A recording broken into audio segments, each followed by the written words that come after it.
গান নিয়ে আমাদের ক্যারিয়ার করার কখনো ইচ্ছা ছিল না, বা আমাদের ফ্যামিলিটা একটু কনজারভেটিভ। তবে আপনারা তো অলরেডি সবাই জানে যে ফার্স্টে আমার একটা ডিভোর্স হয়েছিল, আমার একটা মেয়ে আছে।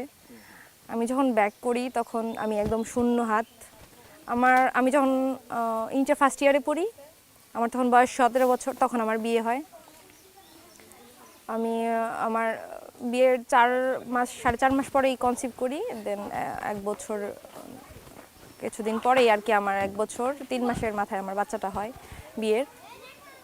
তো ওখান থেকে একটা পারিবারিক ঝামেলার কারণে হচ্ছে আমি ডিভোর্স হয়ে যায়, চলে আসি বাসায়। একদম ফাঁকা ছিলাম আমি, আমার সন্তানের মানে দুধ কেনার টাকাও ছিল না। তো ওই সময় এগুলো বললে অনেক লম্বা স্টোরি, ওইদিকে যাইতে চাই না। তো রিসেন্ট আমার সাথে একটা ব্যাপার হয়েছে অনেক বাজেভাবে, যেটার জন্য আমি অনেক বেশি হার্ট হয়েছি, অনেক মানে অনেক কষ্ট থেকেই আবার এখানে ব্যাক করা।